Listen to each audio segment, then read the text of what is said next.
Olá pessoal, tudo bem com vocês? Vamos para mais uma aula sobre o feudalismo. Então é o seguinte, pessoal, hoje nós iremos falar sobre a cultura e a sociedade feudal, certo? Deixa eu ir lá para o começo dos slides. O nosso tema hoje é continuar falando sobre o período aí do feudalismo, tendo em foco a sociedade e a cultura. Então eu peguei essa imagem porque ela retrata essa questão aí da desigualdade social dentro do feudalismo, né? E mostra para a gente os grupos sociais desse período. Então a gente tem no topo o rei, né, que era membro da nobreza. Lembrando que esse rei ele não tinha poder político por conta da descentralização do poder. Aí a gente tem o clero e a nobreza aí no mesmo patamar, porque eles que tinham, né, o poder político e o poder espiritual, que era muito importante nesse período. Então, eles é que podiam ser os donos das terras, recebiam o imposto do povo, que faziam, né, que tinham poder sobre o povo. E aqui a gente tem o povo, né, que na realidade eu trocaria isso daqui para camponeses ou servos, mas tudo bem, que eram as pessoas que trabalhavam, né, que tinham por função trabalhar e sustentar todos os grupos sociais.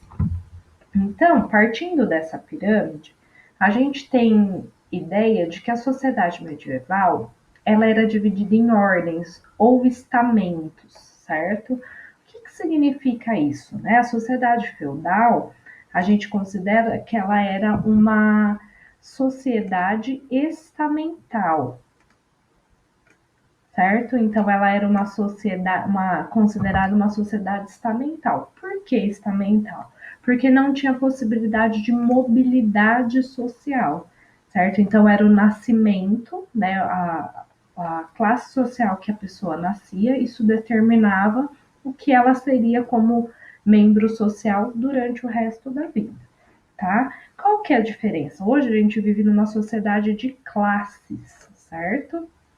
Hoje a gente tem a possibilidade de mudar de classe social. É muito difícil, tá? Até coloquei aqui, isso é muito difícil de acontecer, mas pode. Então, lá na Idade Média, isso não existia. Dentro desses grupos, né, cada um tinha uma função específica. A igreja, né, isso muito influenciado também pelo Santo Agostinho, que foi um filósofo que fez a síntese da antiguidade com a Idade Média. O Santo Agostinho ele acreditava que o ser humano é um ser corrompido, né, pelo pecado original, e aí a gente poderia ser salvo, mas somente através da intervenção divina, né? E aí quem faria essa salvação dos homens? O clero, nesse momento. Então, o clero é visto como essencial, lembrando que clero é a Igreja Católica. Então, ele era visto como essencial para que essa humanidade fosse perdoada por Deus, tá?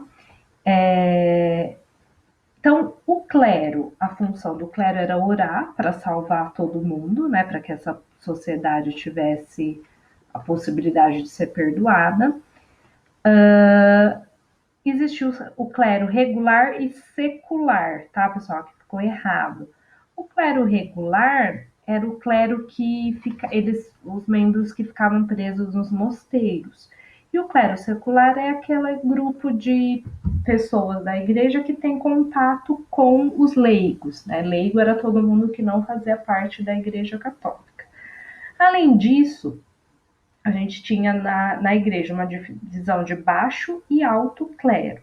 Então, o alto clero eram as posições mais altas, que tinham poder de decisão, então, o papa e bispos, e o baixo clero, somente pessoas. O baixo clero padres, né, pessoas de um patamar mais baixo que lidavam diretamente com a população e que não teriam aí poder de decisão dentro da igreja. Aí dentro do baixo clero era possível que pessoas servos se tornassem fizessem parte do baixo clero, e o alto clero só a nobreza é que fazia parte, tá? Então aqui só a nobreza